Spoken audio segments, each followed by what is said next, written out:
Ladies and gentlemen, the distinguished author, Mr. Aldous Huxley. Brave New World is a fantastic parable about the dehumanization of human beings. In the negative utopia described in my story, man has been subordinated to his own inventions. Science, technology, social organization, these things have ceased to serve man. They have become his masters. Aldous Huxley's novel portrays a dystopian future under the dictatorship of a world state, where every aspect of human life is controlled, from laboratory creation to the grave. He described the story as fantasy, but later wrote, "The prophecies made in 1931 are coming true much sooner than I thought they would. The nightmare of total organisation has emerged and is now awaiting us, just around the next corner." With the rise of brain-computer interfaces and biometric sensors and so forth, all the bodies, all the brains would be connected together to a network, and you won't be able to survive if you're disconnected from the net. All life on Earth is going to be radically changed. It's a fusion of the physical, the digital, and the biological world. It's changing who we are. These people have gotten to the point now where they are openly anti-human. Everything will be monitored. The environmental consequences of every human action. They cannot happen without digital ID. Once the digital ID is in place, it's game over for humanity.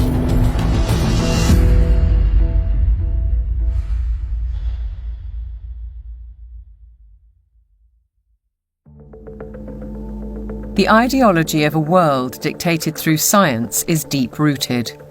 Almost a century ago, a movement was established in the United States, preaching that the population should be governed by an elite of selected experts, scientists and academics, rather than democratically elected politicians.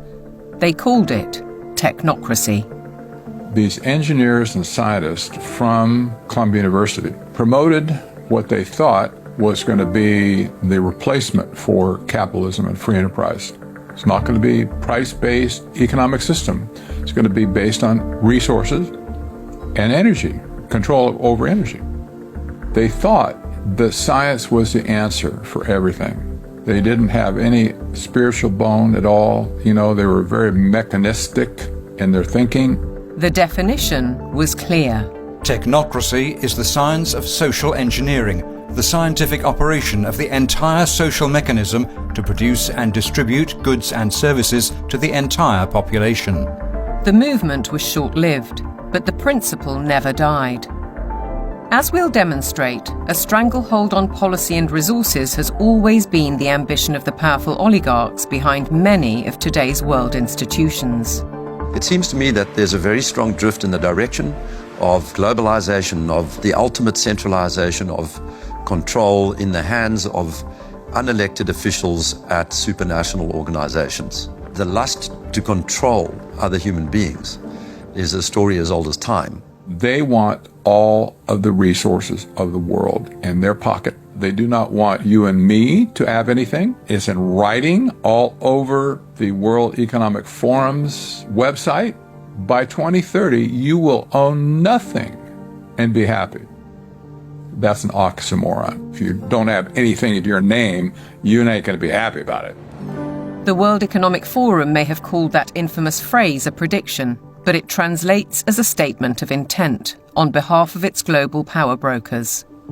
The bigger picture is that an attempt is underway now to collapse liberal democracy and replace it with global technocracy.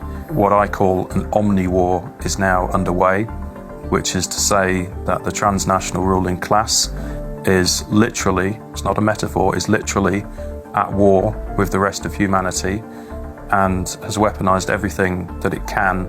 This is a coup. They can remove the power from the parliament and the legislative branch and consolidate it into a monetary system which has complete control.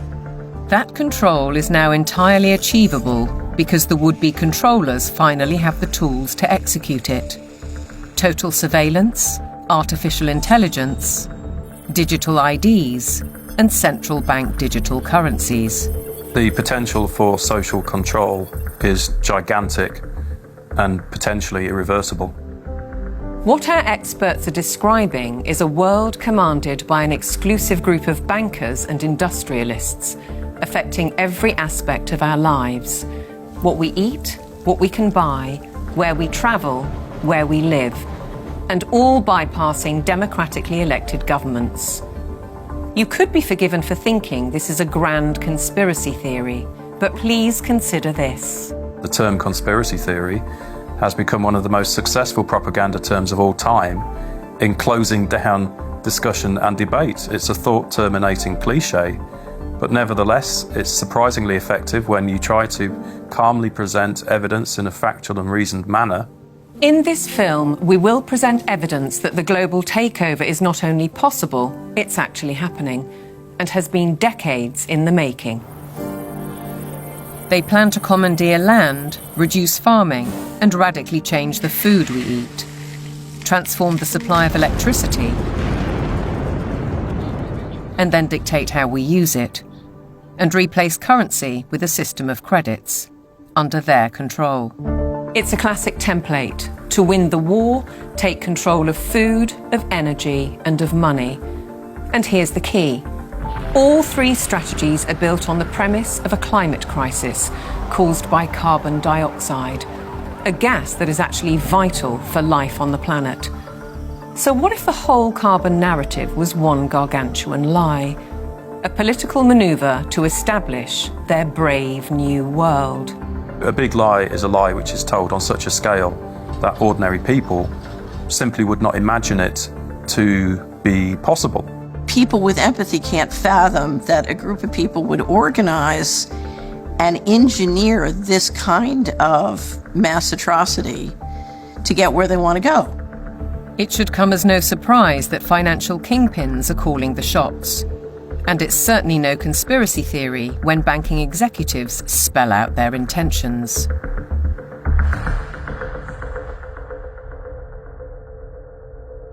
We are on the brink of a dramatic change where we are about to, and I'll say this boldly, we're about to abandon the traditional system of money and accounting and introduce a new one. And the new accounting is what we call blockchain. It means digital. It means having an almost perfect record of every single transaction that happens in the economy, which will give us far greater clarity over what's going on. It also raises huge dangers in terms of the balance of power between states and citizens. We are shifting to a new financial system, but the general population is not shifting to a new financial system. It's shifting to a control grid. CBDC can allow government agencies and private sector players to program, to create smart contracts, to allow targeted policy functions. For example, welfare payment. For example, consumption coupon. For example, food stamp.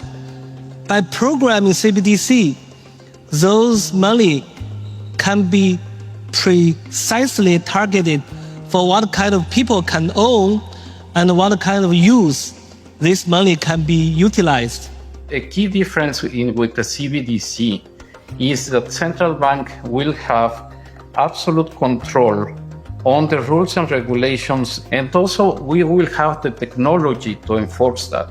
They're saying we can control with rules. We don't need currency anymore. And so it's no longer a financial system or a currency system. It's purely a digital concentration camp. It's a slavery system. When Catherine Austin Fitts talks, we should listen. She's a former high-level investment banker in New York and held senior office in the first Bush administration in Washington. There may be 1,000 models of how it could work. But essentially, you will have, whether it's a banking account or a credit card, and it can be turned off and on. So my incentive system is not you go to work and work hard and you get money. My incentive system can be based on how you behaved in the last 5 minutes, on a 24/7 basis. CBDCs, as the name suggests, would be issued by central banks like the Federal Reserve in America and the Bank of England, not by high street banks. They would signal the end of cash, and every transaction you make would be transparent and held on a permanent database. Crucially, under a net zero regime, your carbon footprint could be at the heart of the system. We're developing, through technology, an ability for consumers to measure their own carbon footprint. What does that mean? That's where are they traveling? How are they traveling? What are they eating? What are they consuming on the platform? So, individual carbon footprint tracker. This can be the infrastructure for a carbon credit system. It's totalitarian control, and if people don't become aware of it now, it's going to be too late to backtrack from this. It's a ratchet system where it's very difficult, if not impossible, to backtrack. But why is now the time for change? Because the system is in crisis. It entered crisis in 2019. Mark Carney, he talked quite openly about how the international monetary and financial system had entered profound crisis and was effectively on its last legs. If you study the history of how the central bankers designed technocracy, essentially when they created the Fed, they said, look, this can't last forever. We're going to need, at some point somebody's going to get hip to this game. We're going to need another system. And I will say this because I used to be part of that. I was born and bred to be a central banker. They plan ahead hundreds of years in advance. Predictably, the money brokers seem to hold all the cards. As a subtext, does the ruling class need to protect itself as artificial intelligence threatens mass unemployment? And what will happen to our existing assets if the banking system is collapsed and money disappears overnight? In an unknown future, one thing is certain. Digital IDs are essential to the project. If they become compulsory, data on every detail of our lives will be monitored, stored, and monetized. Nothing, but nothing, would be private. For younger people, often it's the case that they like technology, they're completely au fait with it, they enjoy it. So they don't see the dangers that technology can bring because, like a drug dealer does, you feed people, low levels of drug where it's all fun. And then later, when you have them addicted, you feed the hard stuff and that destroys their life. So in a similar way, all of this technology is currently pretty much nice, but when the central bank digital currency comes in and the control comes in and the censorship systems, then the younger people will realize all too late in many cases that they've walked themselves into a trap.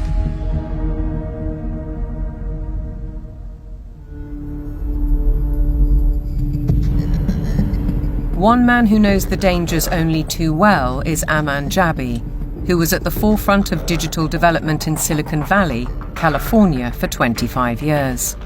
He left when he recognized the dark side of surveillance technology, choosing instead the peace and beauty of Montana. He's an expert in facial recognition. It's a technique that is used to uniquely identify the biometrics of any face. So, in a device like your smartphone, and most modern smartphones in the last 5 or 7 years, they have a 3D camera module in the front of the phone, which you cannot see. Within that module is a near-infrared projector, which projects tens of thousands of dots on your face. Those dots are then distorted based on the contours and the features of your face. And there's a near-infrared camera then takes a picture of that distortion, captures it, and then reverse engineers the exact profile of your face. In the longer term, facial recognition will be used to unlock your digital identity, which is going to be a tool of control for the agendas that are coming down the pipeline. Elements of that control are already with us. Alexa, good morning. Good morning. You are never alone in your home, and this is why. All your devices at home and all smart appliances, they are all connected on a wireless network. Many of these devices will have cameras, many will have microphones, and so they are monitoring everything all the time. Your smart appliances are communicating with the smart meter and sending it real-time usage data. If there's a Ring camera also in your home, a mesh network is formed and all your devices are being tracked within the home, its location, its usage, and all the data is going to Amazon servers. When you leave your home, all modern vehicles are connected to the internet, so your automobile is being tracked all the time.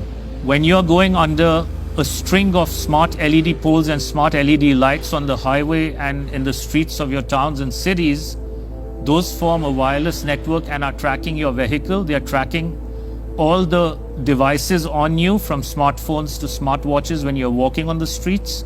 So data is being collected 24/7 continuously on every human being whenever you are within these wireless networks.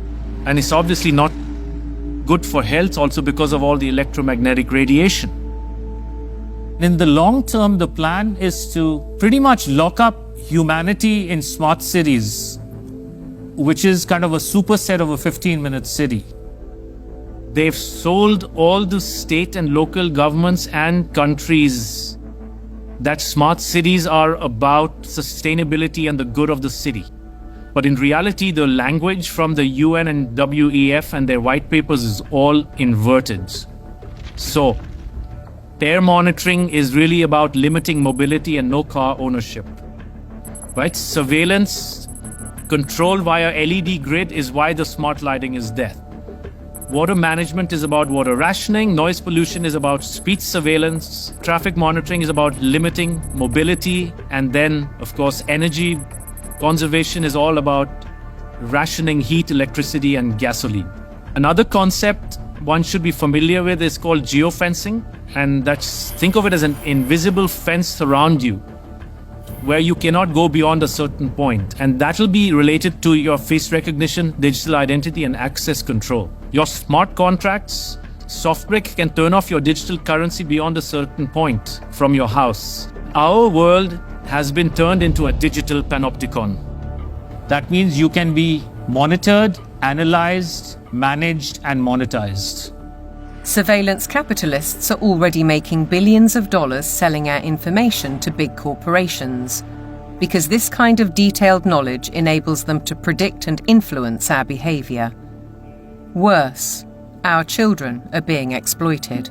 There are a lot of board games and other games that are already in the market and have been for over 2 years that have cameras inside and underneath these LED screens that are observing and scoring and emotionally calibrating the faces of all the children.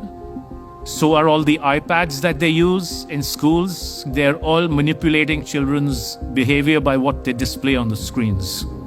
And child data is big business. There's a concept called social impact investing, which people should read up on. If your kids are in schools, they are already being traded on Wall Street in real time. They can bet on groups of kids whether they're going to be successful or not, whether they're going to become computer scientists or environmental engineers.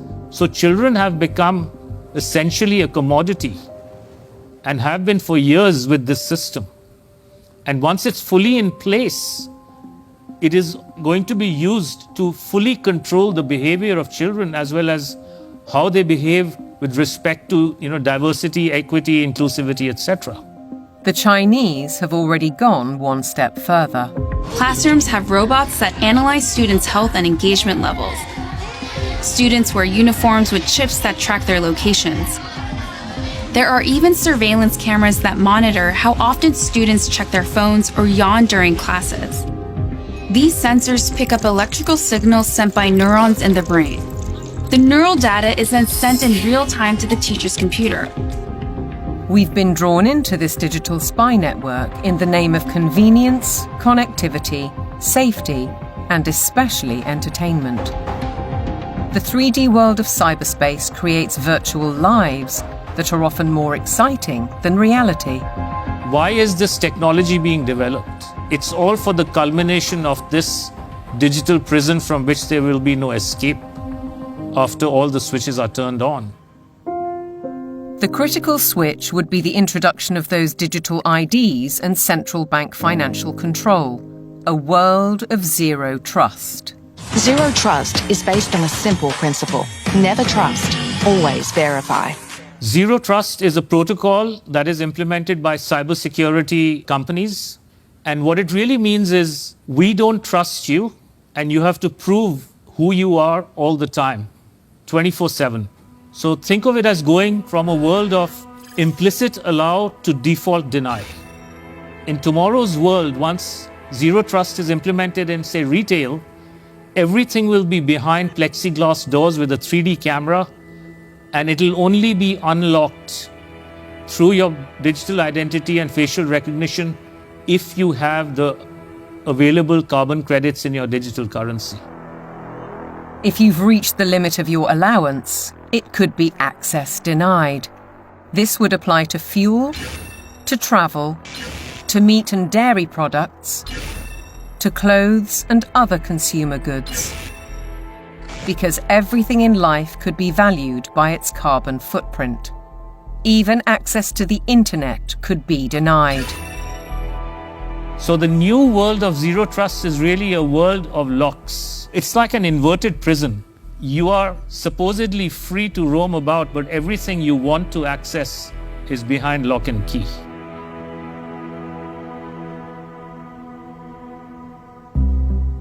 Most advances in science, including AI, bring great advantages to the world. They can enhance and improve human endeavour in almost every walk of life. But you don't have to be a scientist to see the flip side.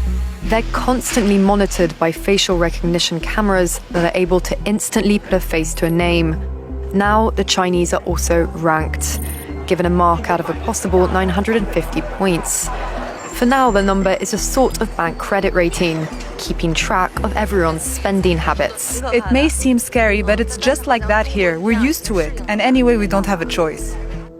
If you think this couldn't happen in the West, ask yourself why so many cameras, smart poles and 5G networks are being installed in your neighbourhood. In London, the police are using facial recognition surveillance. Sainsbury's is already experimenting with AI. Thank you for waiting. The cabinet will now be opened. In UK railway stations, surveillance is being tested to collect travellers' data. And in Oxford, these barriers were installed by the council under its so-called 15-minute city plan. They were removed following protests. But look at what's replacing them in these quiet residential streets. As the tech companies are proud to tell us, the possibilities are endless. We've developed the camera into a sensor. The camera does not only capture video, it can now start to count, measure, and detect. With deep learning capability, the camera is able to generate accurate and trustworthy data and send notifications in order to take action, all directly from the camera. And since our cameras have open technology, well, we can work with different analytic partners from all over the world and together do just about anything we want. Note that they can do just about anything they want. Digital technologies mainly have an analytical power. Now we go into a predictive power. But then the next step could be to go into a prescriptive mode, which means you do not even have to have elections anymore, because we know what the result will be. Ultimately, we're facing manipulation by the system.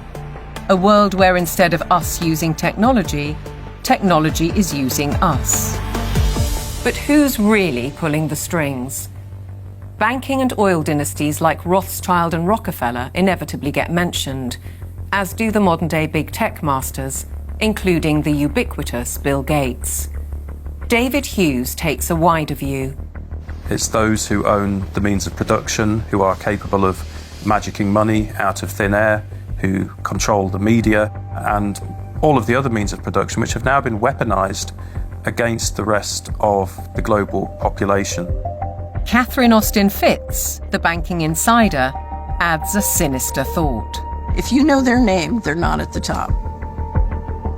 Either way, it's a story of power, money, and manipulation by a small group of people who share common interests. and a belief that the world needs top-down control for maximum efficiency. As we'll see, it could result in the destruction of the farming industry in favour of laboratory foods, and a shortage of electricity because of the race to net zero. Net zero means the impoverishment of ordinary people. It means fundamental changes to their lifestyles, and the politicians are not being honest with the people about it. Surprisingly, the blueprint for transformation is woven into the United Nations Agenda 2030, ostensibly a vision for a better world. Excellencies, ladies and gentlemen, I say again that taken together, the 2030 Agenda for Sustainable Development and the Paris Climate Agreement provide humanity with a master plan for a sustainable way of life on this planet.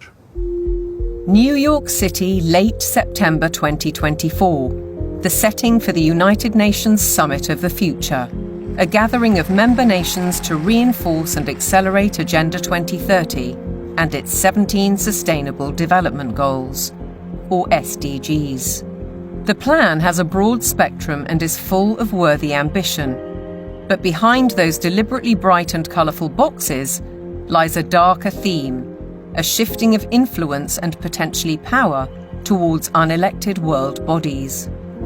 The strategy goes back well into the last century, and pressure is growing, because the goals are far behind targets set at the grand relaunching in 2015.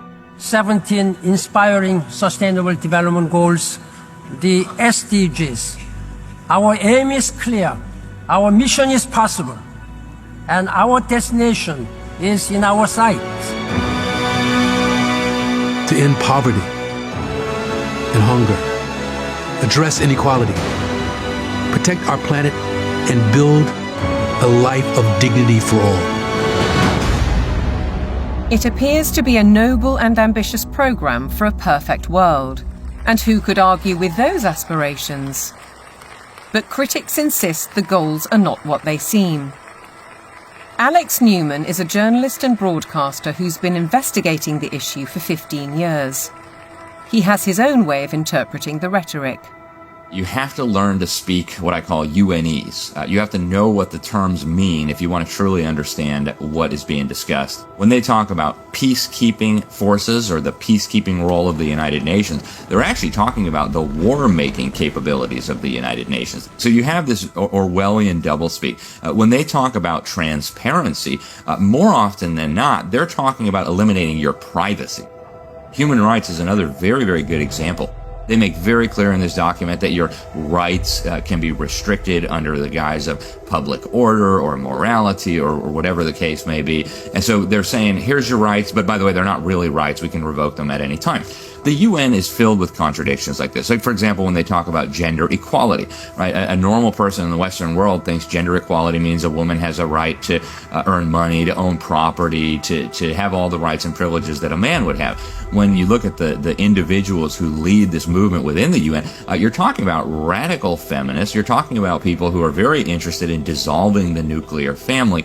As you dig into these goals, it's very clear we're dealing with something far more nefarious. Once you look past the marketing slogans, the kind of warm and fuzzy, we're going to end hunger, which again is just window dressing, you realize that this is actually a blank check for totalitarian global control.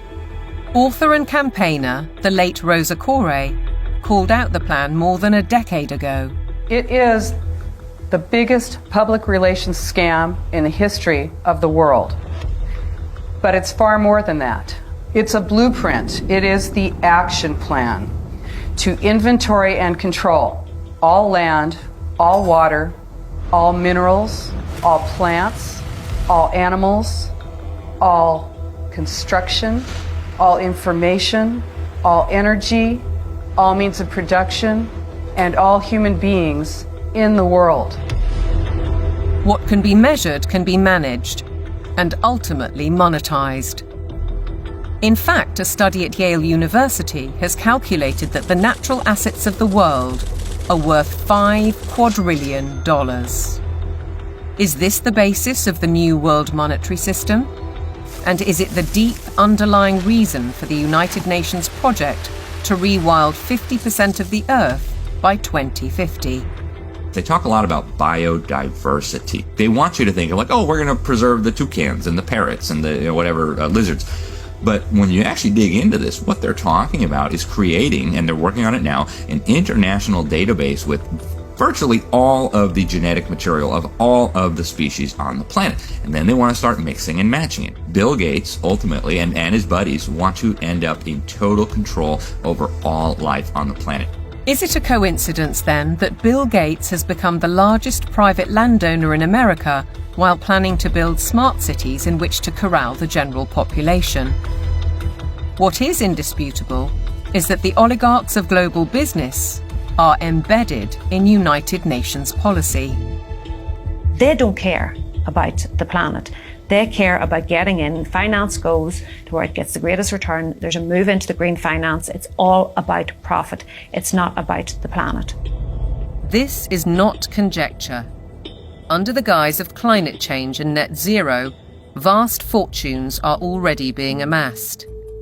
Take carbon exchange markets. Companies emitting excess carbon dioxide can buy credits from businesses that are carbon negative.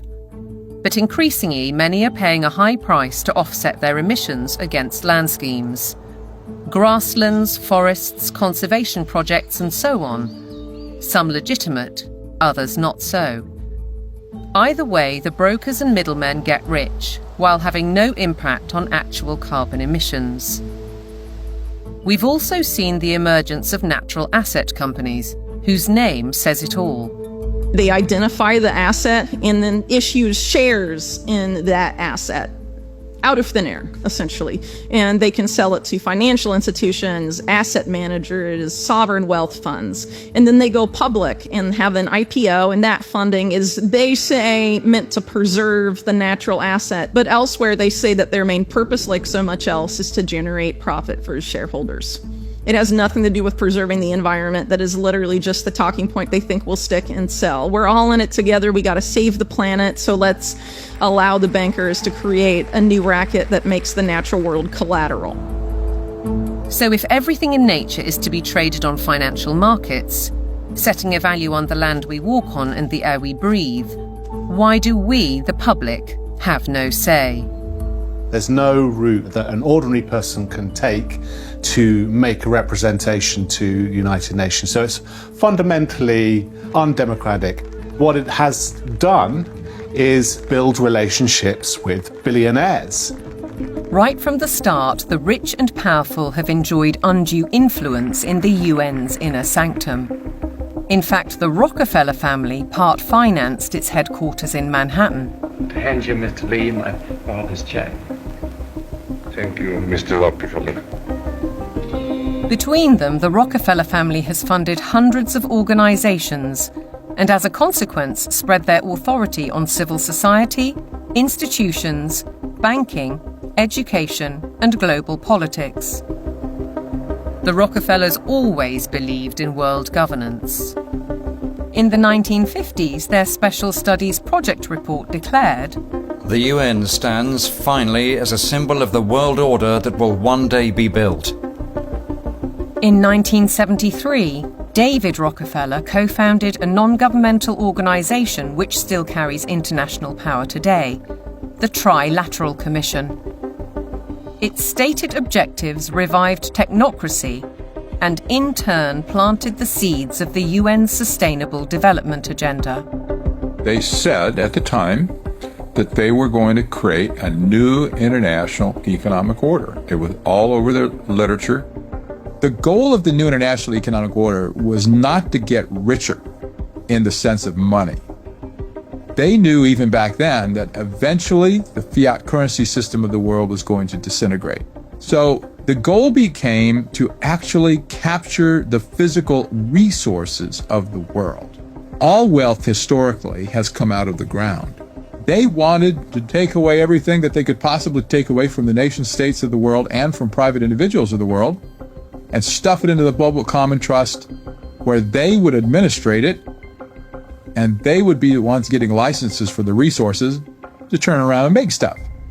The financial kingpins have long seen themselves as masters of the universe, manipulating global affairs through institutions like the International Monetary Fund and the World Bank. Is Agenda 2030 the defining act for complete control? And how significant was the global response to COVID-19? As the world builds back from COVID-19, we have a once-in-a-lifetime opportunity to make investments that will strengthen the economy and improve public health, and fight climate change for generations to come. One might ask why the UN needs a multi-billionaire finance and media player as a special envoy, or why Mark Carney, the former governor of the Bank of England, who called for a new global monetary system, is the UN's special envoy for climate action and finance. And then there's Larry Fink, the boss of BlackRock, the world's largest asset management company. He's a board member of the World Economic Forum, and as we'll see, has driven the UN's goals through investment strategies for the past 20 years. All three are principles of the Glasgow Financial Alliance for Net Zero, a partnership with the UN. With the green economy worth trillions to corporations and investors alike, it's hard not to see a conflict of interests. Are the bankers raising money to achieve United Nations goals? Or are the goals a Trojan horse to change the world's financial control systems? Now consider the events at Jackson Hole, Wyoming in August 2019, only 3 months before the COVID outbreak. It's when Mark Carney delivered his call for change, and BlackRock proposed a new financial mechanism, Going Direct, which in principle allows central banks to channel capital direct to large corporations. So the central bankers got together in 2019, the G7 central bankers, and voted on the Going Direct Reset. And the Going Direct Reset, of which the COVID operation was part of it, has done a phenomenally excellent job of massively consolidating capital into central control. If you look at the COVID operation from a financial standpoint, it was absolutely clear that it was one way you balance the books. It worked. The major corporations like Amazon and others were allowed to continue business. Meanwhile, other businesses, particularly small and medium-sized entities, were deemed to be, quote, inessential. Many of them were put out of business. And so what we saw was a global wealth transfer of a reported $3.3 trillion from the working classes and the middle classes to this kind of super rich billionaire brigade. The people who ran the operation made an absolute fortune. It was economically, as a taking, it was a huge taking. And that included billions of pounds of taxpayers' money going to pharmaceutical firms for so-called vaccines. Whatever the truth around COVID, Dr. Hughes says the response deployed dangerous elements of social control, what he calls weaponized deception. We see techniques of shock and awe being applied through the lockdowns, techniques of isolation, making reality seem strange and threatening. All of this helps to de-pattern the mind. These are all well-known military tactics. Look them in the eyes and tell them you're doing all you can to stop the spread of COVID-19. Stay home, protect the NHS, save lives. These are, in fact, very nasty and very vicious techniques which were deployed against the public of multiple countries at once.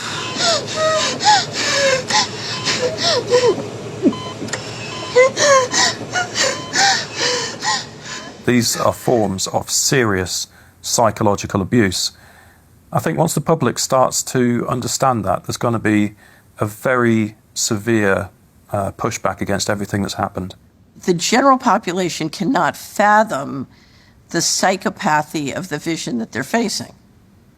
So they can't fathom that a group of people would organize and engineer this kind of mass atrocity to get where they want to go. Be aware then of the World Health Organization, the UN's most powerful agency. Since COVID, the WHO has sought to increase that power to unprecedented levels through amendments to its pandemic treaty and the international health regulations. A key driver is its One Health initiative. One Health is a concept that was created to enable the WHO, with these documents, to take over jurisdiction of everything in the world by saying that climate change, animals, plants, water systems, ecosystems are all central to health. That places the Director General in a key position to influence world events, another potential conflict of interests given the WHO's financial backing, particularly from the pharmaceutical sector. Its accounts for 2022 show that an eye-watering 84%, or $3.656 billion of income, came from voluntary donations. The top 4 sources of these donations included the Bill and Melinda Gates Foundation and Gavi, a public-private vaccine alliance also heavily supported by Gates. People see the WHO as a benign organisation, and there are still areas where the WHO does useful stuff. But the biggest focus now is purely on a tiny disease burden where investors can extract a large amount of wealth. This has shifted the WHO's focus very much to this emergency agenda, which is very false. Pandemics are very rare events. This is why we now have a WHO that promotes vaccines all the time, because that's what the money is coming in to support. So instead of being a World Health Organization, we have a World Vaccine Organization, and that seems to be the only thing they're touting. What's in the treaty has got nothing to do with health. It's a business deal focused on the most profitable business imaginable, pandemic profiteering. The other part of it, they're setting up a huge surveillance network. We're talking about $31 billion a year. They have to surveil for variants of viruses, and they will find them. They just have to decide there's a threat, not even a real harm. Experts are preparing for what is known as Disease X, or the next pandemic virus. They're creating a supranational, self-perpetuating pandemic industry. The latest scare is monkeypox, renamed Mpox, a disease highly unlikely to affect the general population. Nevertheless, the WHO has acted. The emergency committee met and advised me that, in its view, the situation constitutes a public health emergency of international concern. If you get to declare the emergency and then profit from it, there's a big problem, isn't there? It's essentially a build-out of big pharma, and the WHO is essentially looking to be their marketing and distribution arm worldwide. WHO! The people say no! WHO! The people say no! We're fighting for really the right to own our own lives. We're fighting for that freedom versus a sort of corporate authoritarian structure or medical fascist structure, which is what is clearly interests are trying to impose on us. Changes to the WHO's regulations are expected to be voted through in the coming months. As we speak, the UK government is fully behind them. Meanwhile, in common with many other global institutions, the WHO tries to silence criticism and dissent, branding it misinformation. The science, it says, is settled. Digital platforms are being misused to subvert science and spread disinformation and hate to billions of people. This clear and present global threat demands clear and coordinated global action.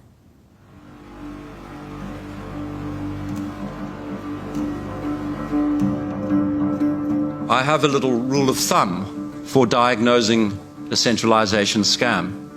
If we can detect 1, a propagandized global crisis, 2, admitting only global solutions, and 3, with dissenting voices viciously silenced, then we know with absolute certainty that we are dealing with a scam. Control, dictate, eliminate debate, the hallmarks of a totalitarian regime. And nowhere is the cold ambition of corporate dominance more evident than with the World Economic Forum.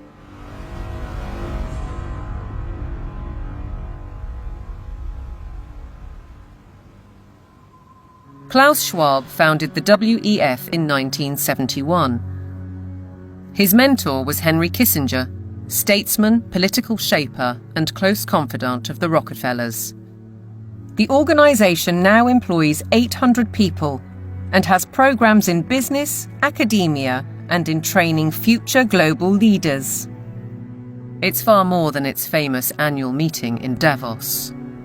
Over the last 50 years, the World Economic Forum has blossomed into an enormously influential organization with all of the major corporations as stakeholders or trustees and all funding the World Economic Forum to ultimately fund the UN World Government Plans and Agenda 2030. Klaus Schwab is the public face of stakeholder capitalism, a planned system of central ownership and control that has little to do with democratic process and is uncomfortably close to communism. It's a partnership between global corporations, governments, and what Schwab refers to as civil society, NGOs, and so-called think tanks. The agenda is driven by finance, which gives the unelected and unaccountable oligarchs huge influence, if not control, over policy. The UK's Prime Minister, himself a one-time member of the Trilateral Commission, has already declared his interest. You have to choose now between Davos or Westminster.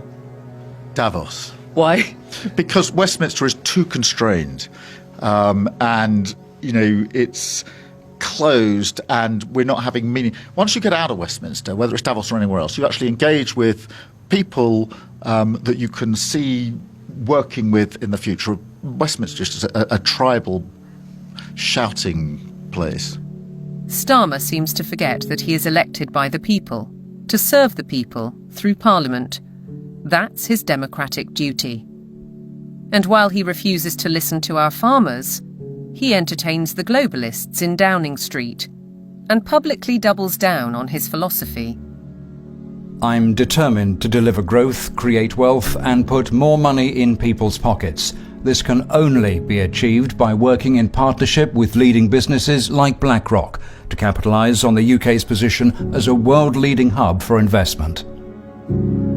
To underline the influence of non-elected, unaccountable policy drivers, consider this document from 2004. It was commissioned by the UN and produced by financial institutions, including the World Bank. It cited research by the WEF. The result was the emergence of environmental, social, and governance metrics, ESGs. The ESG is an attempt to turn financial power into governance without going through the democratic process, without the normal process of making law. ESGs allow major asset management companies such as BlackRock to impose ideologies on businesses and consumers across the world through their investment strategies. BlackRock's billionaire chairman and CEO, Larry Fink, also a board member of the WEF, remember, is clear. You have to force behaviors. If you don't force behaviors, whether it's gender or race or just any way you want to say the composition of your team, you're going to be impacted. Now we get ethics, green ethics, racial ethics, gender ethics, driving corporate decisions about who may have money, what they may use their money for, and how they're going to behave in society and what they're going to do with it. This is a new form of political power that isn't accountable, isn't transparent, and it isn't democratic. We, the public, are being manipulated. Our lifestyles, our culture, and our future, be it through forced woke ideologies, intrusive technologies, so-called pandemics, censorship, or information which is too often propaganda. Your compliance is vital to the agenda. To impose global solutions, the leadership needs you to believe in global problems. Climate change is here, it is terrifying, and it is just the beginning. The era of global warming has ended, the era of global boiling has arrived. This stuff is so fantastically stupid. It's hard to believe that they're doing it. There is no climate emergency. That is a total scam. If they came out and said, hey, we want to destroy your economy, we want to destroy the middle class of your country, and then ultimately we want to make you a slave to a one world government, it just wouldn't be as appealing as saying we're trying to save the planet for future generations.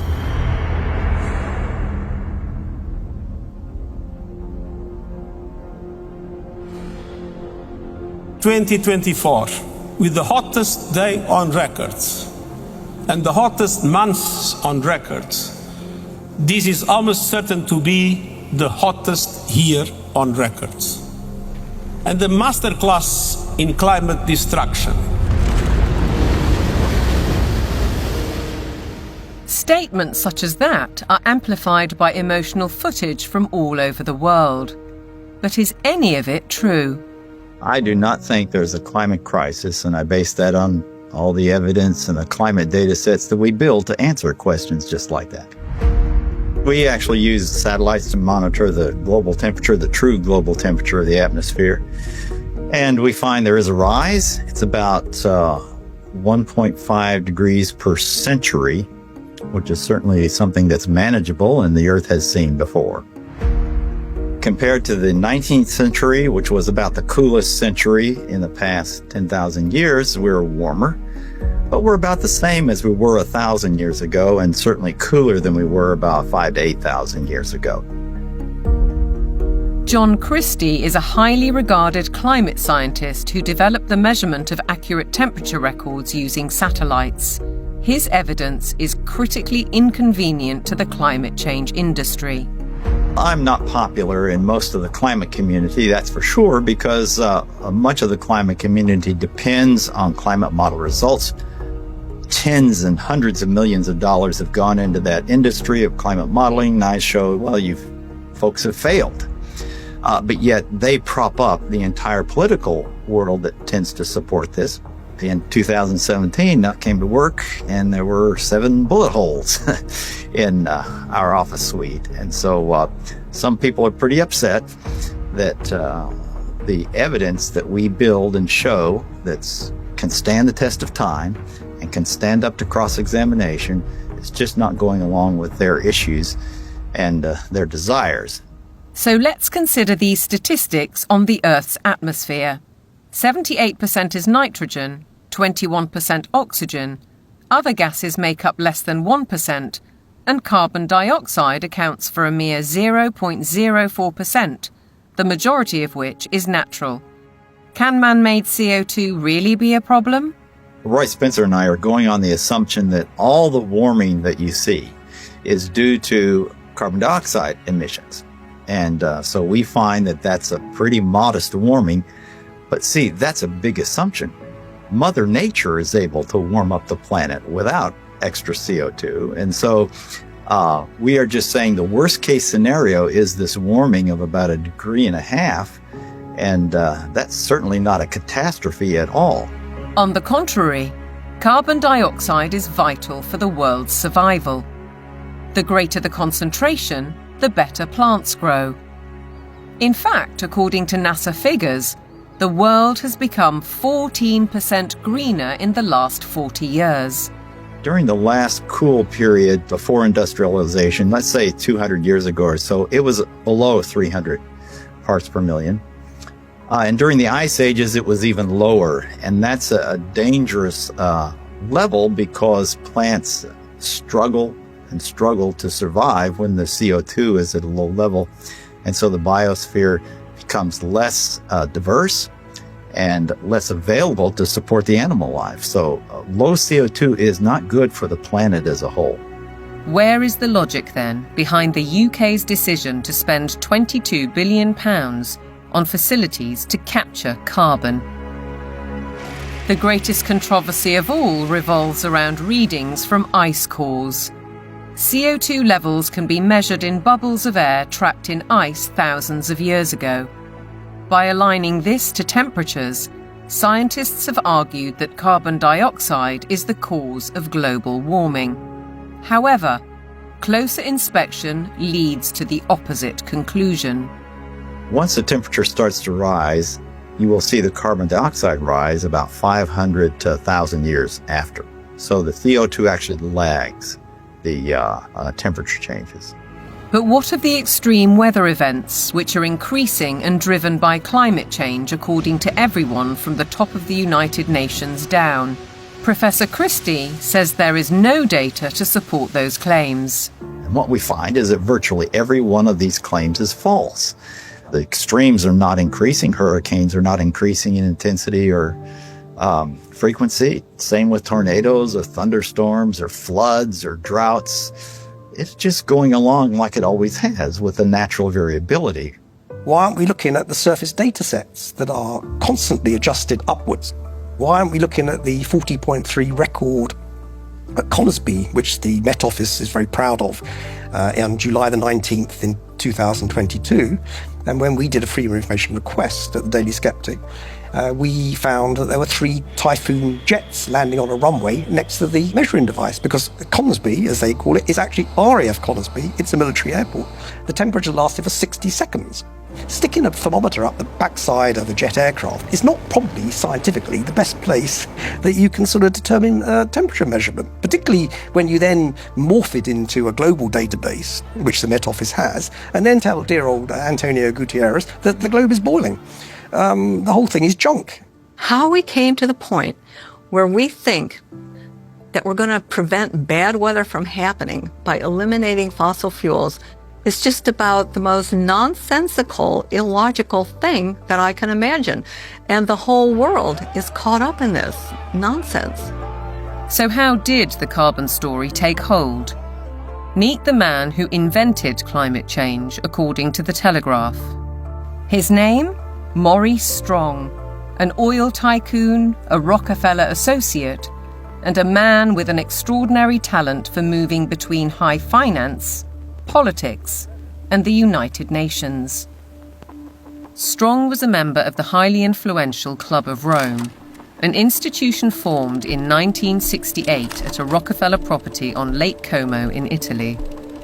A group of scientists, academics, and industrialists discussed what they saw as an urgent crisis: the impact of human activity on the planet. I don't think we can sustain current growth trends much beyond, say, the lives of children who are being born today. To prove the thesis, they commissioned computer modelling at the Massachusetts Institute of Technology.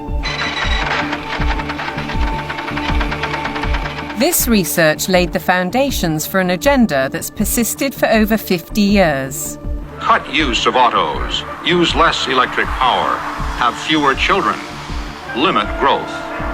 All of this was fueling this ideology that there's too many people on the planet, there's not enough resources, and that something has to be done. The natural world in which man lives and on which he depends is indeed deteriorating, is being destroyed in many instances at a rate that is accelerating and that can only continue to accelerate unless we begin to control the activities that are having this destructive impact. In 1975, the Club of Rome published a second report, Mankind at the Turning Point. The lead quotation was telling. The world has cancer, and the cancer is man. The report concluded, the solution of these crises can be developed only in a global context with full and explicit recognition of the emerging world system, a new world economic order, and a global resources allocation system. In other words, technocracy. Top-down control of everything, including populations. But if that was the solution, a worldwide problem was required. Climate change provided the answer, as admitted in a later Club of Rome document. This is the quote from page 115. In searching for a new enemy to unite us, we came up with the idea that pollution, the threat of global warming, water shortages, famine, and the like would fit the bill. All these dangers are caused by human intervention, and it is only through changed attitudes and behaviour that they can be overcome. The real enemy, then, is humanity itself. It really does look as though they are inventing climate change there. They just made it up out of thin air, literally. That nobody really looks at that book and say, well, there you go. This has nothing to do with science whatsoever. They just made it up.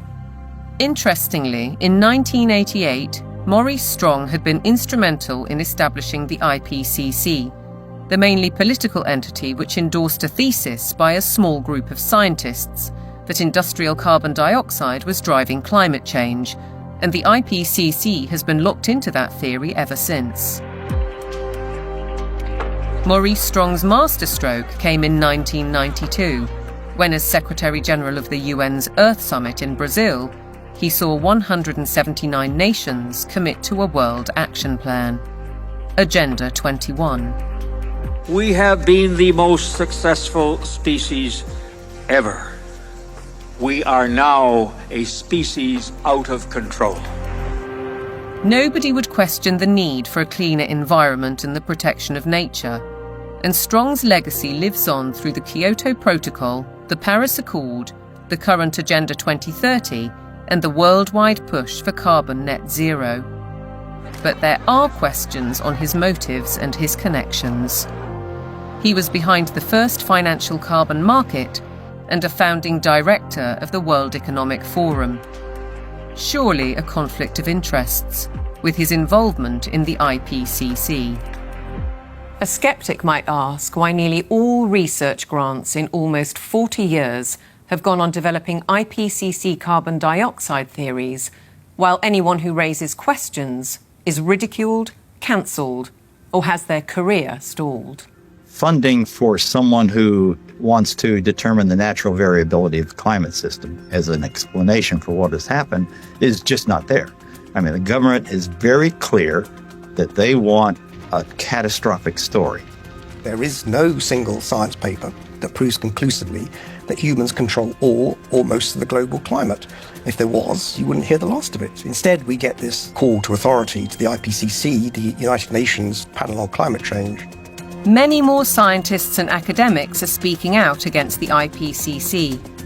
Almost 2,000 have signed a declaration stating that there is no climate emergency, including Nobel Prize winner Professor John Clauser, who wrote, "The popular narrative about climate change reflects a dangerous corruption of science that threatens the world's economy and the well-being of billions of people." We need to have a full and honest debate about the science, and it needs to be discussed in Parliament, it needs to be discussed in the media, it needs to be generally discussed, and we need to sort of bring the drains up, if you like, on all of the science to see what is there really a threat. That debate is highly unlikely, because the juggernaut of net zero careers on, with trillions at stake. What is certain is that the repercussions will affect the food we eat, ravage our countryside, and have a disastrous impact on our energy supply.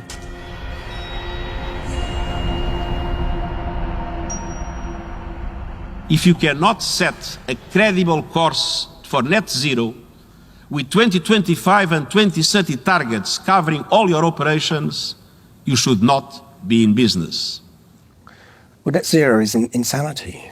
It's pure insanity. I mean, the idea that you can remove 85% of the world's energy, which comes from hydrocarbons, within less than 30 years and replace it with the sunbeams and the breezes. It shows a complete lack of economics, societal effect. It shows a simple lack of the progress that we've made over 300 years. Nevertheless, net zero is enshrined in UK law, with the government passing the Climate Change Act in 2008. A 100% reduction in emissions by 2050 from 1990 levels was included later in a strategy document. But experts argue that the policy is fatally flawed. Europe's mad dash towards net zero is effectively economic suicide. Politicians are purposely impoverishing ordinary people, purposely deindustrializing Europe, where companies are forced to move to countries where they have access to cheap energy, whether it's the US who frack and therefore have cheap gas, or whether it's to China, which is still predominantly producing from non-renewable, especially coal. It is literal economic suicide. China continues to open new coal-fired power stations to drive the factories that manufacture wind turbines and solar panels, which are then sold to the West. As a result, China emits almost 30% of global greenhouse gases, while the UK is responsible for less than 1%. In essence, carbon emissions are merely transferred to another part of the planet. And while China gets richer, UK households face a bleak and expensive future. What it will effectively do is price ordinary people out of having access to electricity at a time they want, and a price they can afford. The core problem is that neither the infrastructure nor the technology exist to provide a constant supply of electricity. The proportion of time that solar actually generates electricity is actually 9% in the UK. That means that for 90% of the time, solar doesn't generate the average amount of electricity that its capacity can generate. For onshore wind, it's about 20 to 40%, and for offshore wind, it's about 30 to 50%. So that means, by definition, you will always have periods of time when renewables aren't producing electricity, but there is demand for electricity. As we'll hear, the net result is that supply will be rationed. Reality, though, seems not to concern the activists.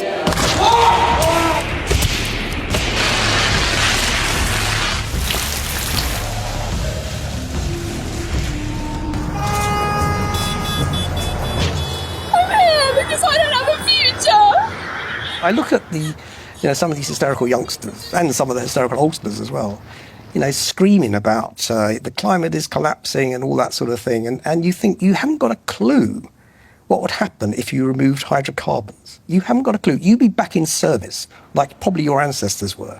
You'd be skivvying on the land, in big houses with warlords, calling themselves aristocracy and all that sort of stuff. You want to go back to that? Fine. Get rid of hydrocarbons. Many of these apparently grassroots protest groups are backed by organisations such as the Climate Emergency Fund, financed by billionaires like the oil heiress, Aileen Getty. And if they claim to be environmentalists, they conveniently ignore the bigger picture. Thousands of wind turbines are disrupting coastal waters, changing habitats, affecting marine life, and killing seabirds. Landscapes are being scarred by the production of lithium for electric car batteries, and by cobalt mines in Africa, where child labour contributes to huge corporate profits. How does the loss of thousands of square miles of farmland to vast solar parks meet the UN's biodiversity goal?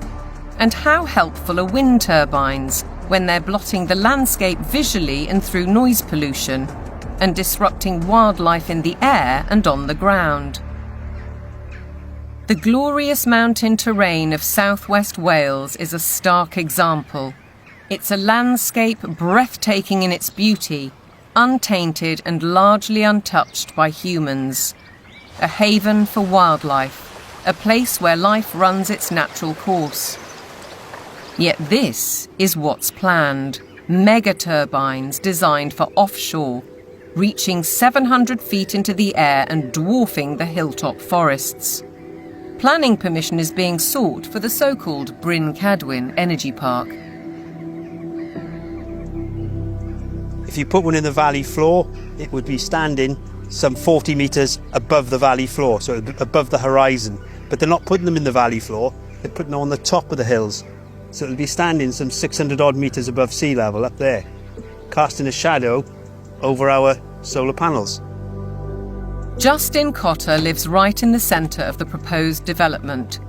He's fighting to preserve the countryside he loves. And across the mountain, Jason and Josie Barker are equally aggrieved. It feels very much like it's exploitation, using the climate crisis narrative as its supporting evidence. So it feels like it's being abused in a tremendous way, and there's going to be a lot of destruction done in the name of doing good, which really just seems utterly backwards. And if we really want to protect nature, then some of the best way of doing that would be to leave it well alone, especially in the wilder places, and let it flourish. We certainly found that being here, The more we've lived here, the more we've worked with it and encouraged it, the more it's come back. All of those spruce trees on top there, they will have to go to make way for turbines. All of that. All of this spruce will be gone. To build a 230-metre turbine in that location, it's going to take some crane to lift the 240-tonne nacelle onto the top of the tower some 180 metres up. So they'd have to stabilise all the ground for the crane, stabilise the ground for the actual turbine, put in a concrete plug basically in the ground of some 1,000 tonne of steel, 4,000 tonne of concrete, just as a base. They'll need to be lit. It'll take away the dark skies. It's totally devastating. It would just be catastrophic damage and destruction. The roadways up through these valleys, they're Welsh valleys, they're all twists and turns. They're going to have to straighten out the valleys. Where you've got steep hills, they're going to have to level out those hills. There's a 200-metre drop into the actual valley itself. So they're going to have to create gradients that machinery carrying 400-tonne loads can actually traverse and get up. The locals argue that there are much better ways of creating clean energy, such as solar panels on industrial sites. Areas of natural beauty should be respected. This is about preserving and protecting this sacred land. We need to speak up and protect the environment. It's just tremendous amount of damage in the name of saving the planet. It does make you ask the question of what is it we're actually saving if we're paving it over. It doesn't make any sense at all in my head.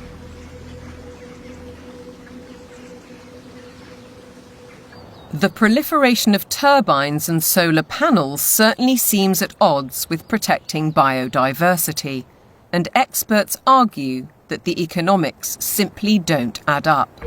If we are going to go on to full net zero, we not only have to change our electrical system, but we have to change the other 66% or more of the rest of our energy needs as well. So we need to triple the amount of renewables just to cover our present electricity generation. And then we need to triple again to cover all of the other usages like, transport, space heating, and industry.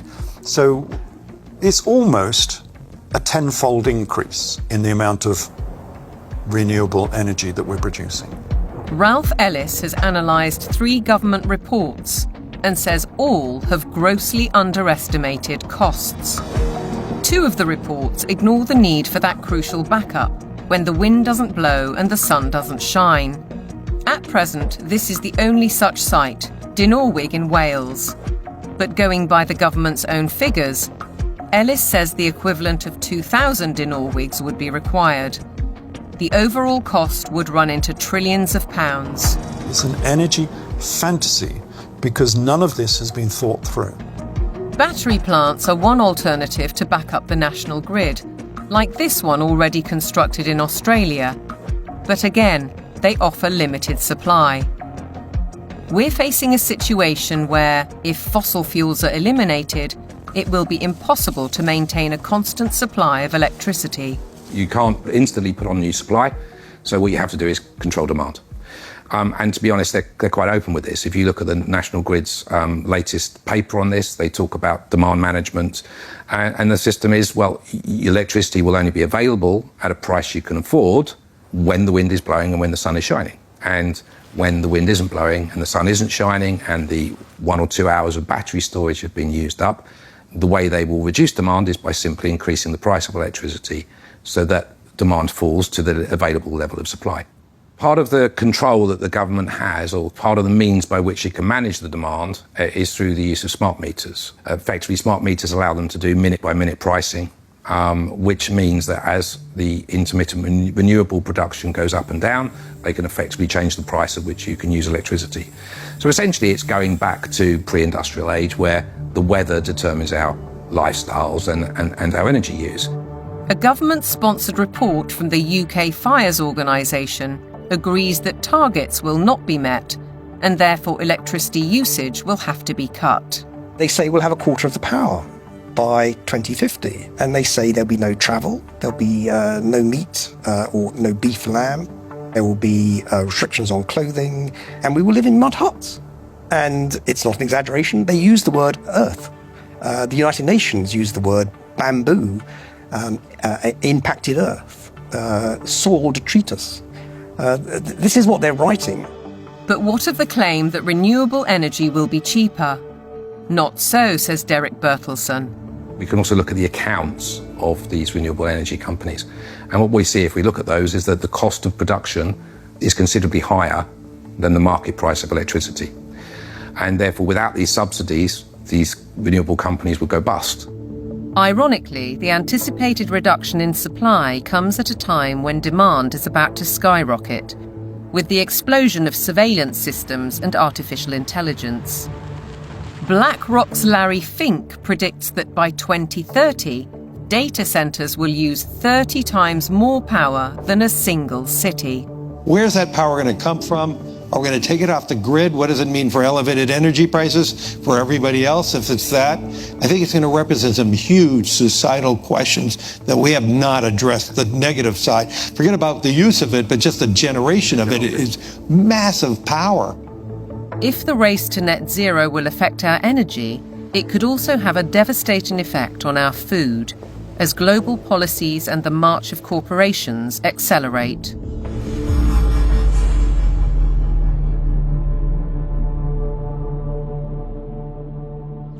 Farming has been at the heart of our lives for generations, but to the climate change advocates, suddenly it's a threat.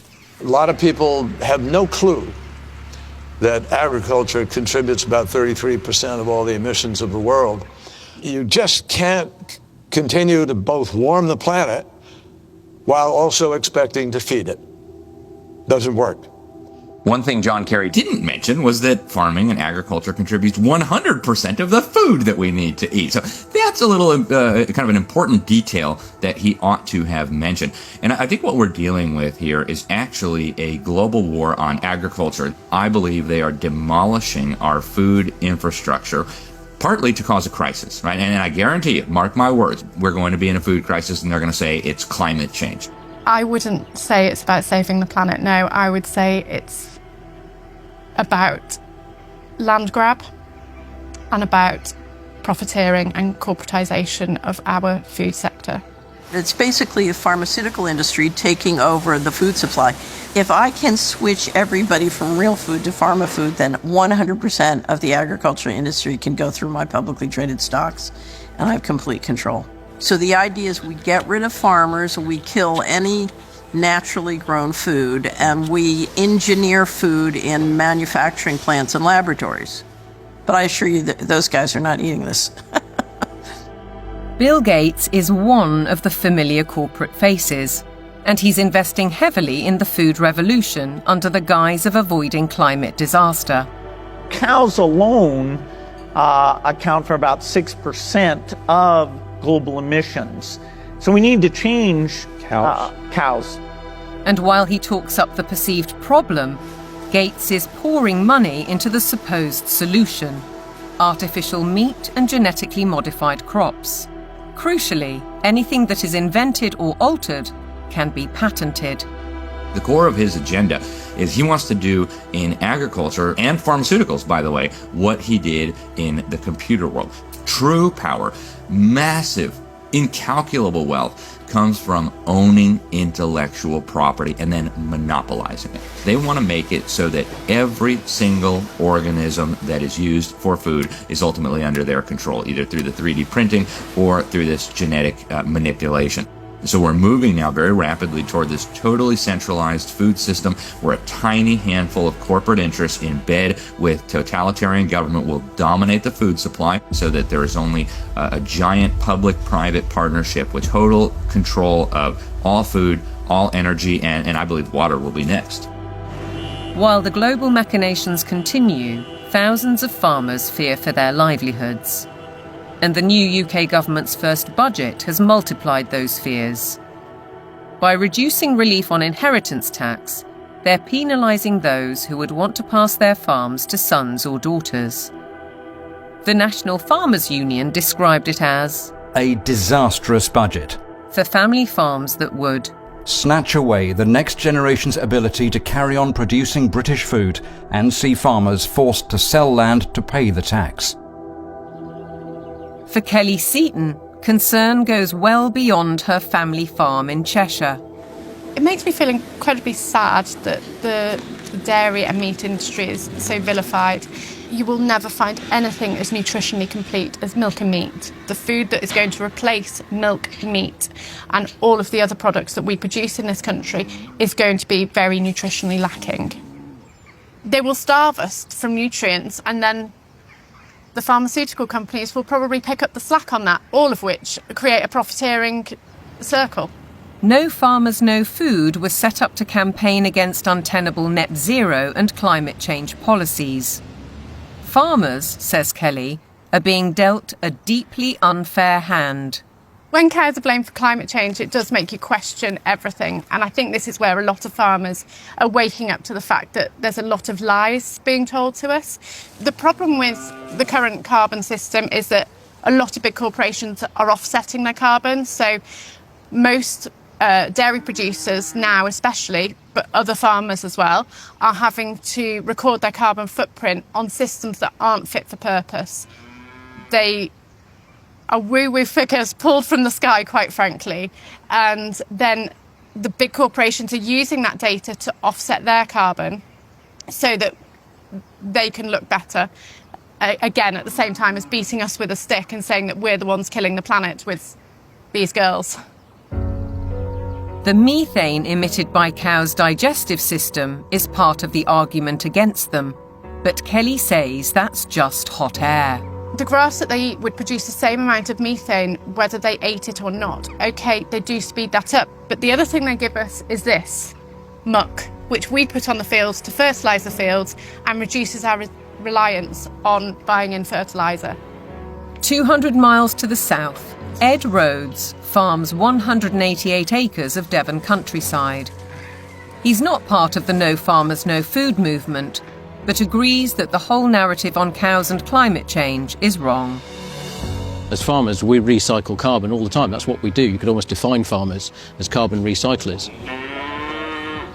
We're an organic beef, sheep and vegetable farm. We run a fairly traditional system of rotational farming. We'll have a field which would be growing a brassica crop for 1 year, a non-brassica crop for another year, such as broad beans or sweet corn, and then we have a break for that field, so it goes into a predominantly grass and clover mix. That allows the soil to recover from the work that we've done with it while we've had the vegetables growing. It also allows things like the clover to put nitrogen back into the soil. So the livestock are absolutely essential for grazing that grassland. We also mow it so that the hay, the silage that we take from those fields are fed to the cattle in the winter. The bale I'm sitting on, the bedding that they're standing on, is all mown from very rushy areas on our farm. The animals then dung onto that. We compost that. That gets spread onto the land primarily where we're growing the vegetables to put the fertility in, and that's what then produces our crops. If you remove livestock from the system, you have no system. Farmers like Ed Rhodes work with knowledge and passion, but still have to comply with a labyrinth of government rules and regulations, including carbon monitoring. And now land itself is under threat. Corporations such as British Airways are buying farms to plant trees for carbon offsets, while other areas are being declared sites of special scientific interest, restricting or even preventing use for crops and livestock. And then there's the United Nations SDGs.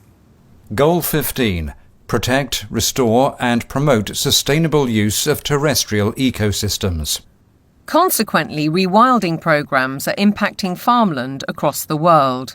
In the UK, for example, the government is planning to set apart 1,200 square miles for wildlife habitat by 2042. That's an area almost as large as Cornwall. And in America, dams are being removed and river courses reopened, disrupting water supplies for crops. Goal 13 states, take urgent action to combat climate change and its impacts. As a result, the Dutch government plans to close 3,000 farms to meet EU emissions targets, drawing widespread protests. And in Denmark, farmers face paying £80 for every cow they own in a world-first tax on meat. Goal 7. Ensure access to affordable, reliable, sustainable and modern energy for all. One result: cultivated land is disappearing under vast solar parks. How does this square with the UN's biodiversity goals or even ending hunger? Maybe they're questions for Ed Miliband, the UK's Secretary of State for Energy Security and Net Zero. He's cleared the way for a huge solar park on prime farmland in East Anglia, an area big enough to site 1,745 football pitches. It's a crime to take food productive land out for solar panels which are unrecyclable, potentially not that productive going forward, and not feed the planet. Is absolutely catastrophic. We've gone from being 78% self-sufficient in 1984 to now less than 60% self-sufficient. I think it's about 54%, which I think is set to fall even further this year. On top of all that, British farmers are being paid not to produce food under schemes like the Sustainable Farming Incentive. Kelly Seaton understands that many farmers accept the money to balance their books, but has this warning. When you look at how many farms are selling up, how many arable farms are struggling, we're walking into food shortages, and I think we're going to end up eating more processed food, maybe lab-grown meat, and I think that's part of the plan. The squeeze on farming is self-evident. Our supply of natural food is under very real threat, just as the WEF predicted. Worse than that, Catherine Austin Fitz says that with programmable currency, you wouldn't have a choice. No one in their right mind would ever eat this stuff. But the reality is, once they have control of your transactions, they can dictate what food you can and cannot buy. If they want you to buy pizza made with insect-based flour, that's what you're going to get.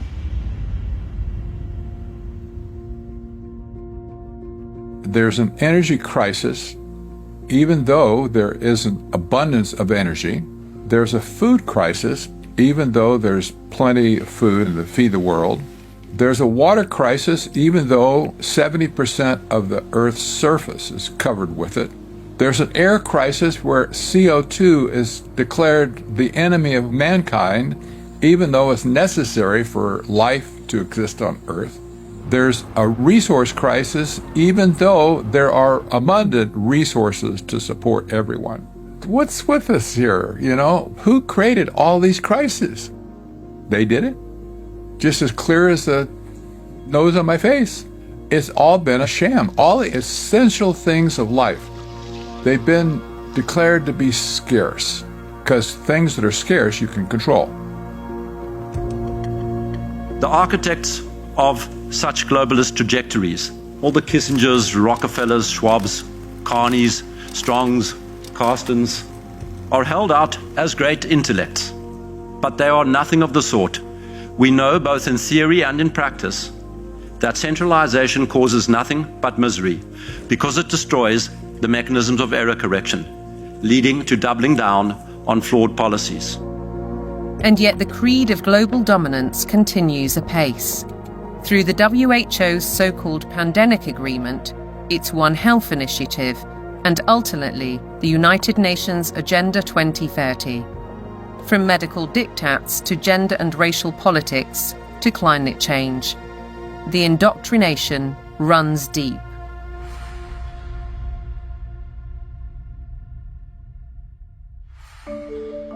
Local councils have been sucked in by the tentacles of global power, encouraging them to spend vast amounts of time and taxpayers' money on climate schemes, without challenging the rationale.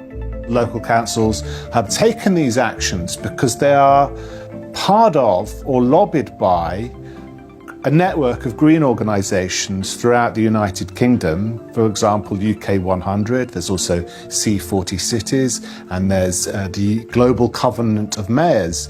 And these organisations require local authorities to sign pledges that say they're going to ban cars from streets, we're going to make people vegetarian, and we're going to restrict certain forms of trade faster than is required by national government.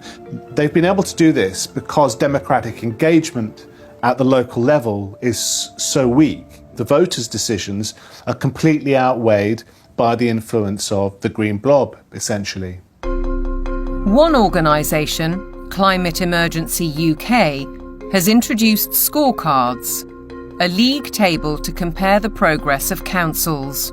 It brings both pressure and opportunity.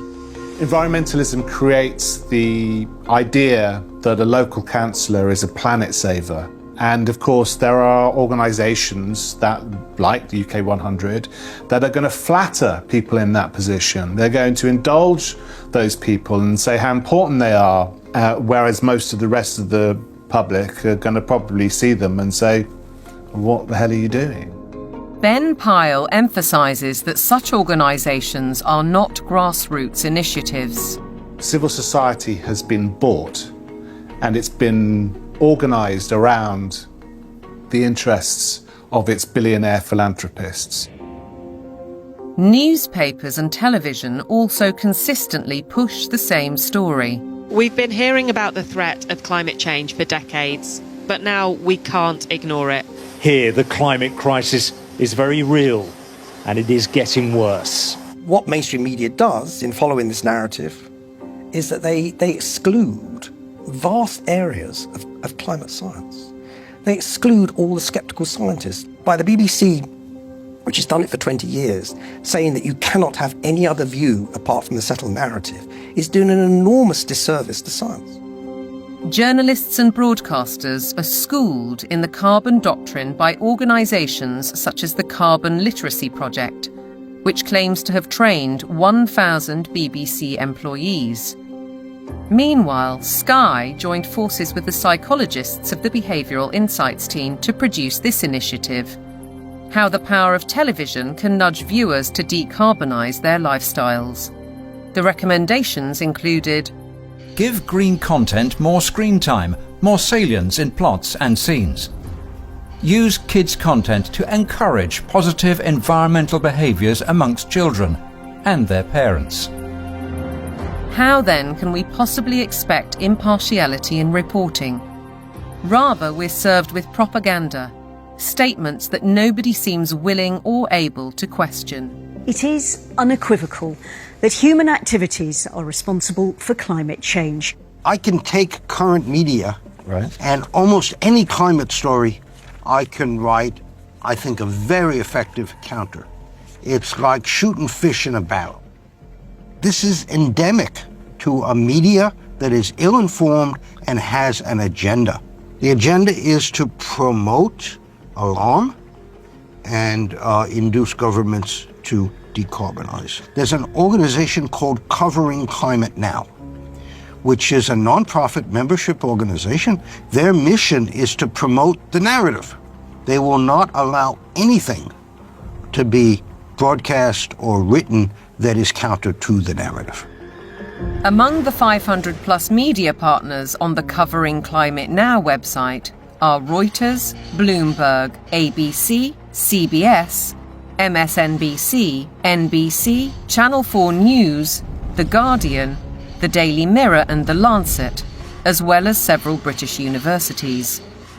Funders of Covering Climate Now have included the Rockefeller Family Fund, the Rockefeller Family and Associates, and the One Earth Fund. It's true that the mainstream media only report one side of the story and that most of them are in the pocket of the powerful people who are trying to implement these changes. I don't question that at all.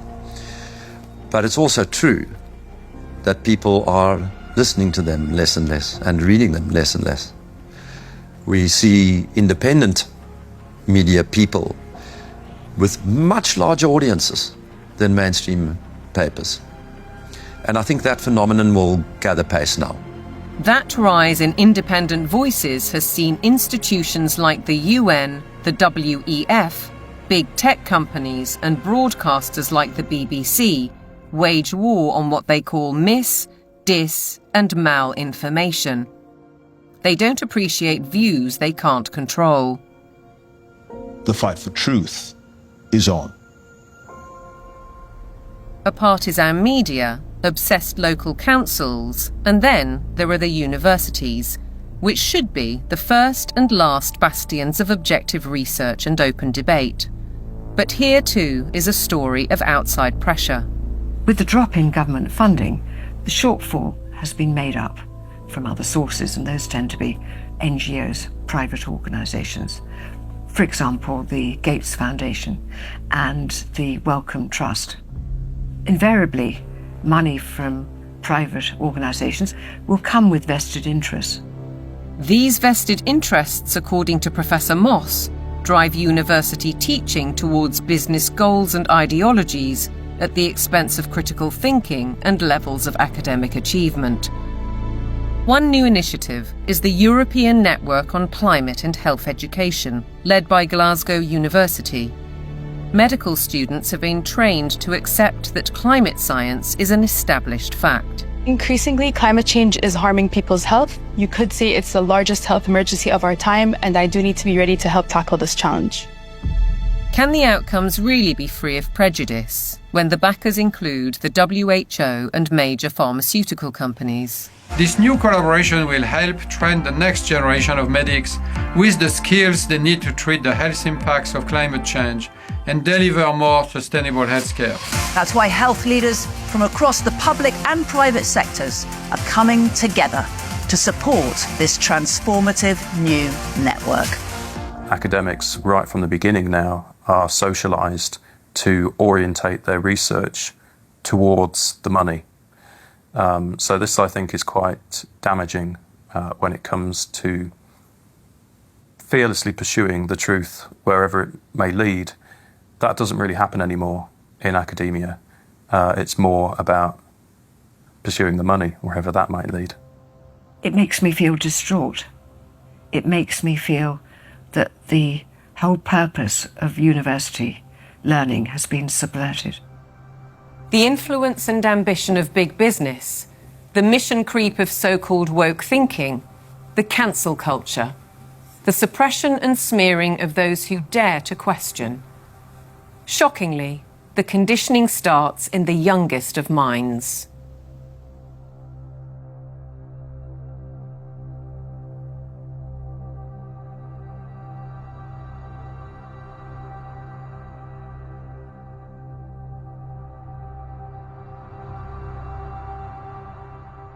All aboard for global goals! This year, Thomas and his friends have teamed up with the United Nations. The world of young children is supposed to be one of innocence and joy, but it's been permeated by the global ideologies of the United Nations. If you go to goal number 4, it deals exclusively with education. And when you think education, recognize they're talking about indoctrination. The Sustainable Development Goals. Under the surface of it all is this effort to bring all the children of the world into this one world globalist system. And what's so remarkable about this to me is that it's not even hidden anymore. Take part in the global movement to save our world from being destroyed. How will you fight climate change? Try meat-free meals. Reduce your electricity use. Give your clothes a second chance. It's kind of your fault! And you can never ignore Greta. The eyes of all future generations are upon you. And if you choose to fail us, I say we will never forgive you. I don't want you to be hopeful. I want you to panic. We want action. We want justice. Let's fucking want action. And we want it now. No more coal! No more oil! Keep your... I want you to feel the fear I feel every day. I want you to act as if the house was on fire, because it is. This propaganda relentlessly promoting fear in various ways, be it disease, be it climate, I think is having a very damaging impact on young people's mental health. The disasters that continue increasingly to afflict the natural world have one element that connects them all: the unprecedented increase in the number of human beings on the planet. We're asking children to believe they are a scourge on the planet. I have a problem with children believing they shouldn't be here from the off. How are we ever going to encourage them to have strong mental health and emotional well-being if they believe that their birth is a disaster for the planet? That's not encouraging them to be productive citizens who are making an active contribution to society if they've got to apologise for their very existence. I think it's very dangerous, and I think we need to reverse that as soon as possible. The indoctrination of children is further evidenced across their learning. Objectivity and freedom of thought are being stifled by the persistent pushing of agendas. I undertook a study of secondary school textbooks to see what children are being taught. And what I found was extremely shocking. I found unqualified acceptance of climate change, the wonders of vaccines, GM foods, and very few counter-arguments were presented. If you cannot produce this information that's in the textbooks, you cannot succeed in the school system. If a student undertaking a geography exam, for example, doesn't talk about man-made climate change, then they're very unlikely to hit the top marks. Is it not surprising that the phrase critical thinking actually only occurs in relation to two subjects? One is art and design, and the other is history. Other than that, it's completely absent from the national curriculum. If we have a dumbed-down syllabus, we're actually stunting children's brain capacity and brain potential. While parents may not be fully aware of these issues, many are concerned at the growing trend of gender politics, including transgendering. One former head teacher says his local authority advised teachers not to use the words boy or girl for fear of misgendering anyone. The Department for Education as well has really subscribed to this kind of woke ideology, so there's almost like brownie points for the more woke you can be. Why do you have makeup and lipstick and glitter on? Because I think it looks pretty. Oh! You don't think it looks pretty? What schools have done is employ third-party agencies to deliver material for which the third parties most certainly have a vested interest in.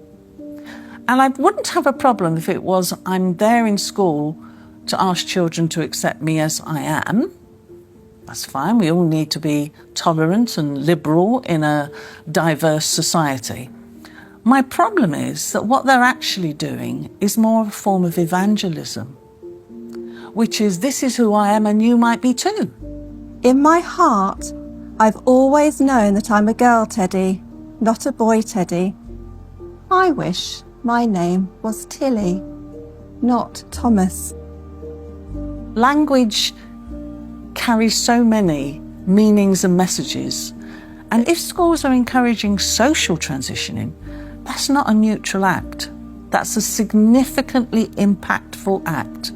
Dr. Fraser is also highly critical of the World Health Organization's recommendations, suggesting that 4-year-olds should learn about sexual stimulation. It's harmful. They don't need to know it. And in fact, for those children who are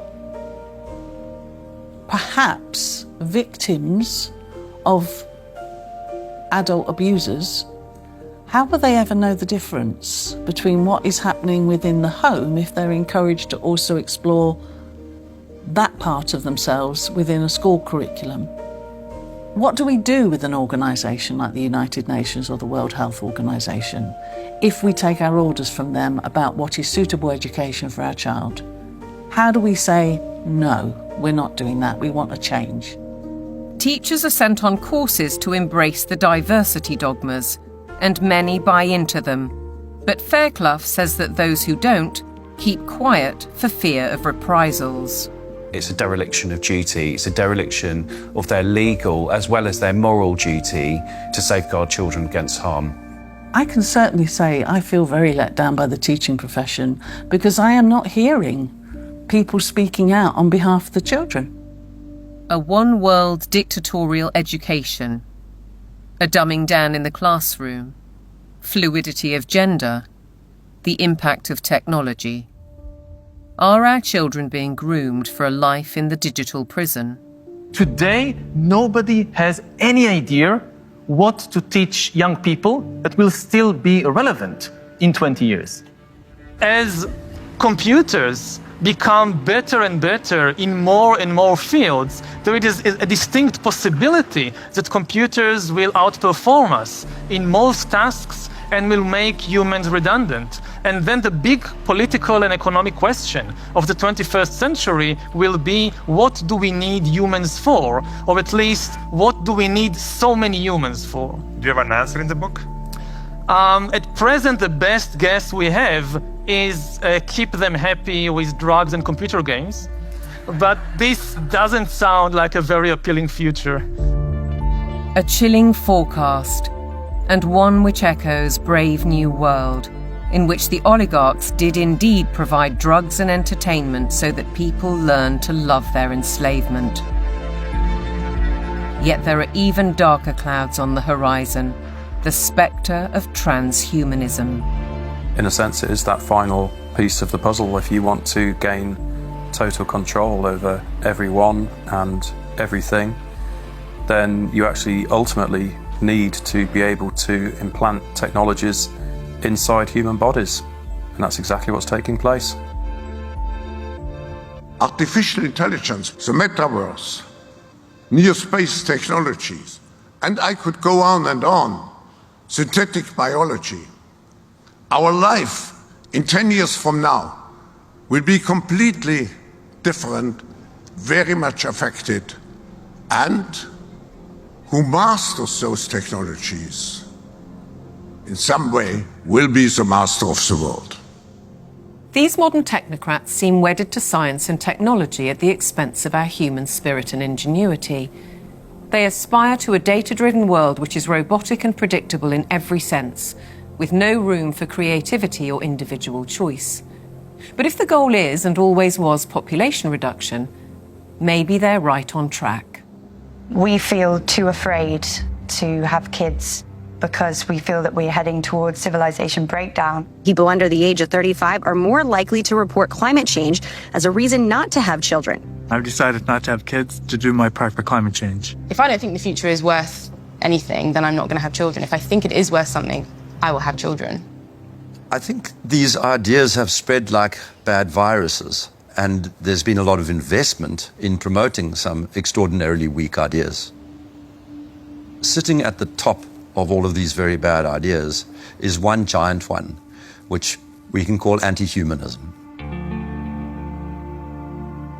Transhumanism, the trans phenomenon, net zero, lockdowns, population reduction, all of these ideas are basically the ugly stepchildren of anti-humanism.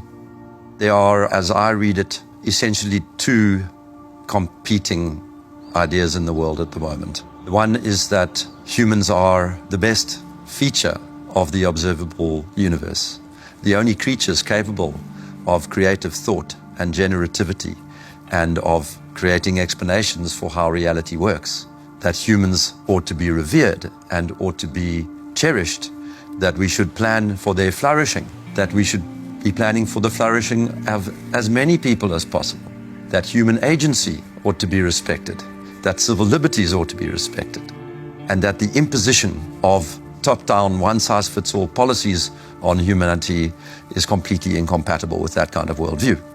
Set up against them are people who regard humans as the scum on the surface of the little blue dot, people who regard humanity as some kind of blight, people who believe that the earth needs rights to protect it from these horrible humans.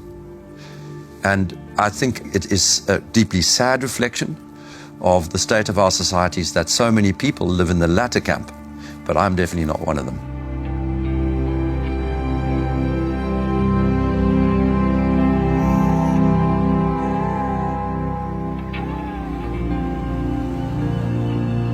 We can all stand up to tyranny. We can and must fight for the things that truly matter.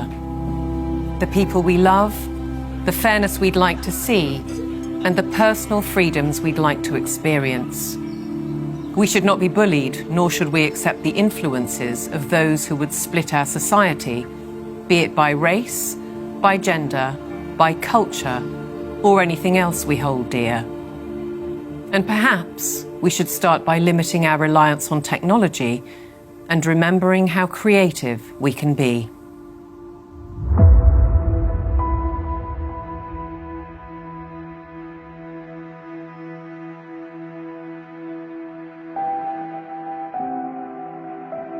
Once you've seen it, you can't unsee it. You can't go backwards. So what that means is that over time, more and more people are starting to see this now. The powers that be have no choice but to keep pushing forward for their global technocracy. They're the ones who are attempting the controlled demolition of liberal democracy. They have only one route they can go, and they are tobogganing towards disaster. On the other side, we the people have no choice but to fight back against all of this. I don't expect that we're going to just be able to tell the truth indefinitely without consequences, but we must continue to do it. We must, for the sake of our children, for the sake of humanity, for the sake of generations yet unborn. We have no option but to stand against this evil. If you look at where this thing is going, I'm not going there, okay? And whether God takes me out or the leadership takes me out, I don't care. I'm not going there. And the only way we cannot go there is if we can find a better pathway. And the only way we're going to find a better pathway is with transparency.